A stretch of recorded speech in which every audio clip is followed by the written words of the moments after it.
अस्सलाम वालेकुम दोस्तों, मैं हूं डॉक्टर अरसलान और आज की वीडियो में जो डिस्कशन का टॉपिक है वो है पेरोनीज डिजीज़। इसके बारे में हम जानेंगे कि ये क्या होती है, इसके साइन एंड सिम्टम्स क्या क्या होते हैं, इसके कॉजेज़ क्या क्या होते हैं और होम्योपैथी में ऐसी कौन सी इफ़ेक्टिव रेमेडीज़ हैं जो कि इसको इफ़ेक्टिवली ट्रीट कर सकती हैं। तो सबसे पहले हम जानते हैं कि पेरोनीज डिजीज़ क्या है।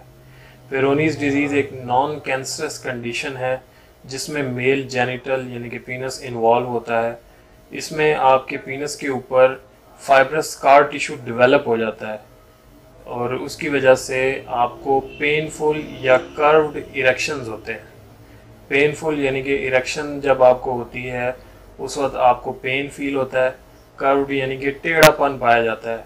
वैसे तो पीनस साइज और शेप वेरी करता है पर्सन टू पर्सन, यानी कि हर पर्सन का पीनस का साइज डिफरेंट होता है, उसकी शेप डिफरेंट होती है।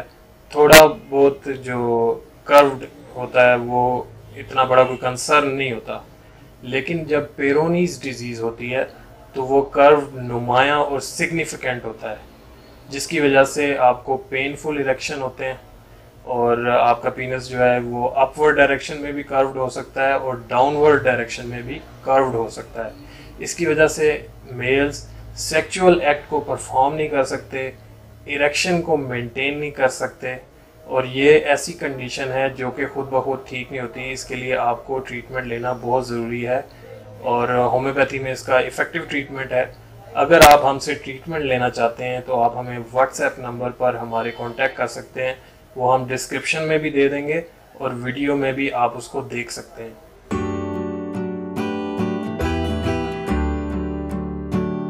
तो दोस्तों अब हम जानते हैं कि साइन एंड सिम्टम्स क्या क्या होते हैं पेरोनीज डिजीज़ के।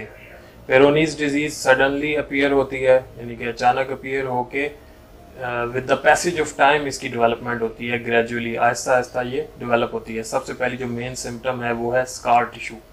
इसमें स्कार टिश्यू डेवलप हो जाता है जिसको आप प्लेक भी कह सकते हैं, लेकिन ये जो ब्लड वेसल्स में प्लेक होता है उससे डिफरेंट होता है। और इसमें जब ये स्कार टिश्यू डेवलप होता है तो आप पीनस की जो स्किन होती है नीचे की, उसमें आप हार्ड टिश्यू को फील भी कर सकते हैं। जो सेकंड मेन सिम्टम है वो है सिग्निफिकेंट बेंड, यानी कि आपको बेंड शेप इसकी बाकायदा नज़र आती है। अगर ये अपवर्ड भी बेंड हो सकती है और डाउनवर्ड भी, यानी कि नीचे की तरफ भी बेंड हो सकती है और ऊपर की तरफ भी बेंड हो सकती है। अगर आप नीचे की तरफ बेंड जानना चाहते हैं तो मैं उसकी इमेज भी लगा दूंगा। और फॉर एग्जांपल मैं आपको एग्जांपल दे देता हूँ कि बनाना जिस तरह शेप होती है, अगर डाउनवर्ड की तरफ बेंड आप जानना चाहते हैं तो आप एज एन एग्जांपल बनाना को ले सकते हैं। इसके अलावा जो सिम्टम है वो है पेनफुल इरेक्शन या इरेक्शंस में problem, inability to maintain erection होता है या अचीव भी नहीं होती इरेक्शन पेशेंट को। इसके अलावा शॉर्टनिंग ऑफ पीनस एक और सिम्टम है, यानी कि पेशेंट का जो पीनस है with the passage of time छोटा होना शुरू हो जाता है। और इसके अलावा जो लास्ट मेन सिम्टम है वो है पेन। चाहे इरेक्शन हो या ना हो, पेशेंट को पेन होता है। ये मेन सिम्टम्स हैं पेरोनीज डिजीज की।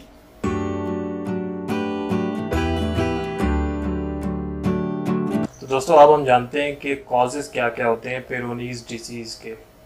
मेन कॉजेज में जो सबसे बड़ा मेन कॉज है वो है इंजरी, यानी कि बार बार अगर आपके पीनस में इंजरी हो रही है तो उसकी वजह से ये स्कार टिश्यू डेवलप हो जाता है या पेरोनीज डिजीज़ आपको हो जाती है। और ये आपको सेक्स के दौरान भी आपका पीनस डैमेज हो सकता है अगर आप रफ सेक्सुअल इंटरकोर्स या कोइटस को परफॉर्म करते हैं उसकी वजह से, या क्रीम्स का इस्तेमाल करते हैं सेक्सुअल इंटरकोर्स के लिए, या फिर आप मास्टरबेशन करते हैं तब भी आपको पेरोनीज डिजीज़ हो सकती है। और इसके अलावा अगर आपको कोई एक्सीडेंट में आप इन्वॉल्व हुए हैं और वहाँ पे आपको चोट लगी है तो भी आपको पेरोनीज डिजीज़ हो सकती है। अब हम रिस्क फैक्टर्स जान लेते हैं कि कौन कौन से लोग हैं जिनको पेरोनीज डिजीज़ होने के चांसेस ज़्यादा हैं, they are more likely to get Peyronie's disease.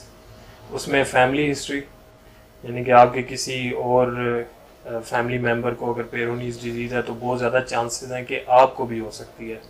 उसके अलावा एज है, अगर आप 40 प्लस हैं तो आपको बहुत ज़्यादा चांसेस हैं पेरोनीज डिजीज़ होने के।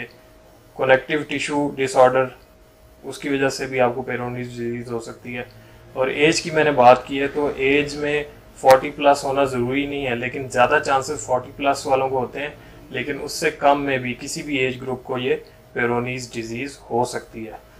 अब हम जान लेते हैं कि कॉम्प्लिकेशंस क्या हो सकती हैं अगर आप इसका ट्रीटमेंट नहीं लेते। कॉम्प्लिकेशंस में आप सेक्सुअल एक्ट परफॉर्म नहीं कर सकेंगे, इसके अलावा इरेक्शन प्रॉब्लम हो सकते हैं, इरेक्टाइल डिसफंक्शन आपको हो सकता है, या डिफ़िकल्टी हो सकती है अचीविंग इरेक्शंस में। इसके अलावा आप बाप नहीं बन सकते जब तक आप सेक्सुअल इंटरकोर्स नहीं करेंगे, या डिफ़िकल्टी होगी आपको सेक्सुअल एक्ट परफॉर्म करने में, तो आप ज़ाहिर बात है फादरिंग अ चाइल्ड जो है वो नहीं कर सकते।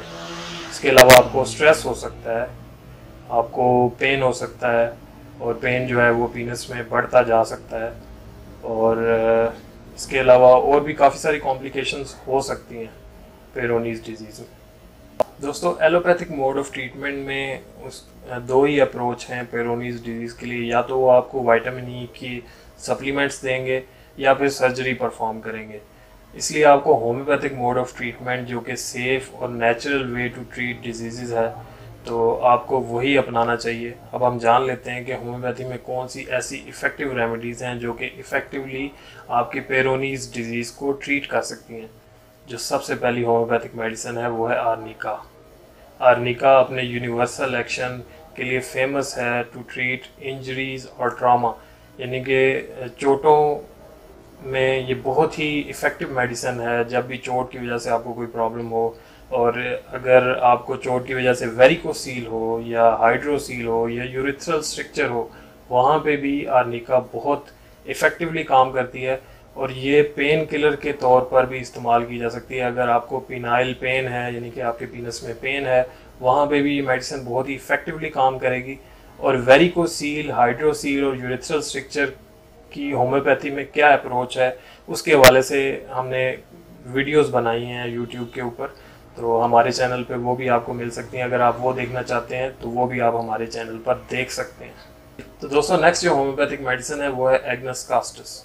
एग्नस कास्टस वहाँ पे इफेक्टिवली काम करती है जब आपको पेरोनीज डिजीज़ के साथ इरेक्टाइल डिसफंक्शन का प्रॉब्लम हो, पेनफुल इरेक्शन का प्रॉब्लम हो, तो वहाँ पे ये इफेक्टिवली काम करती है। एग्नस कास्टस जब आपके अंदर इनएबिलिटी टू मेंटेन इरेक्शन या inability to get an erection हो, यानी कि आपको बहुत मुश्किल हो कि आप इरेक्शन जो है वो हासिल कर सकें, तो वहाँ पे ये मेडिसिन बहुत इफ़ेक्टिवली काम करती है। जो मेन सिम्टम इसको इंडिकेट करती है उसमें आपके जेनिटल्स जो हैं वो रिलैक्स्ड रहते हैं। और इरेक्टाइल डिसफंक्शन पे भी हमारी वीडियो हमारे यूट्यूब चैनल पे मौजूद है, तो आप वो भी देख सकते हैं। दोस्तों, जो नेक्स्ट होम्योपैथिक मेडिसिन है वो है थियोसिनामिनम। थियोसिनामिनम अपने universal action of treating scar tissues के लिए बहुत ज़्यादा फेमस है, और इसको हम ट्रीटमेंट के लिए यूज़ कर सकते हैं पेरोनीज डिजीज़ के अंदर। इसके अलावा ये और भी कई मेडिकल कंडीशन में बहुत इफ़ेक्टिव है, जैसे यूरिथ्रल स्ट्रक्चर, किलॉइड्स वगैरह, वहाँ पे भी ये इफ़ेक्टिवली काम करती है। और आप जब भी होम्योपैथिक ट्रीटमेंट लें, उसके लिए आप एक कॉम्पिटेंट होम्योपैथिक डॉक्टर से रब्ता करें ताकि वो इफ़ेक्टिवली आपका ट्रीटमेंट कर सके। वो आपकी साइन एंड सिम्टम्स लेगा, आपकी केस हिस्ट्री लेने के बाद ही आपको मेडिसिन प्रेस्क्राइब करेगा। और अगर आप हमसे ट्रीटमेंट लेना चाहते हैं तो आप हमें व्हाट्सएप नंबर पे कांटेक्ट कर सकते हैं। दोस्तों, जो लास्ट होम्योपैथिक मेडिसिन है वो है थूजा। थूजा आपके जेनिटल्स पे, स्किन पे और यूरिनरी ट्रैक्ट पे बहुत इफ़ेक्टिवली काम करती है। और एबनॉर्मल ग्रोथ जैसे कॉन्स, पेरोनीज डिजीज़ और वार्ट्स जैसी जो एबनॉर्मल ग्रोथ होती हैं, वहाँ पे इफ़ेक्टिवली काम करती है। कॉन्स और वार्ट्स के ऊपर यूट्यूब पे हमारी वीडियोस मौजूद हैं, हमारे यूट्यूब चैनल के ऊपर, इसी चैनल के ऊपर आप वो भी देख सकते हैं। इसके अलावा और जो मेडिसिन हो सकती हैं उनमें कोनियम है, हाइपेरिकम है, वो डिपेंड करता है सिम्टम्स के ऊपर। तो दोस्तों, ये थी आज की discussion homeopathic medicine for Peyronie's disease. अगर आपको वीडियो पसंद आई तो उसको लाइक करें, हमारे चैनल को सब्सक्राइब करें और अपना ख्याल रखिएगा। अगली वीडियो में फिर मुलाकात होगी।